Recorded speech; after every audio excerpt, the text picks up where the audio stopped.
నాడు స్వతంత్ర పోరాటంలో 800 సంవత్సరాలు అనేకమైనటువంటి చింగీసులు, ఆఫ్ఘనిస్తాన్లు, రకరకాలైనటువంటి వాళ్ళు రాజులు పరిపాలిస్తే 200 ఆలోచనలు వదిలిపెట్టి ఈరోజు ఈ ప్రపంచానికి మనం చెప్పబడతాం. ఇందిరాగాంధీ గారు మొదటి ప్రధానిగా మనకు తెలుసు.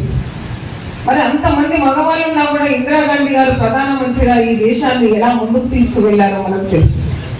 ఇవాళ పదవి త్యాగం చేసి సోనియా గాంధీ గారు కూడా ఈ పదవి ముఖ్యం కాదు, ప్రజల గుండెల్లో చిరస్థాయిగా ఉండాలి నేను అనేది ఒక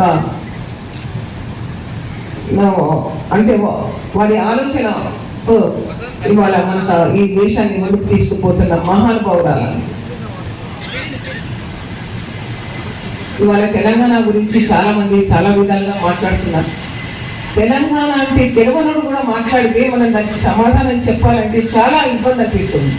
ఎన్ని త్యాగాలు చేస్తే తెలంగాణ వచ్చింది, ఎంతమంది కష్టపడితే తెలంగాణ వచ్చింది, మన ఆరాటము, మన పోరాటము, 60 సంవత్సరాల మన జీవన విధానము ఏం తెలుసని వాళ్ళు మాట్లాడుతున్నారు అక్కడ అని.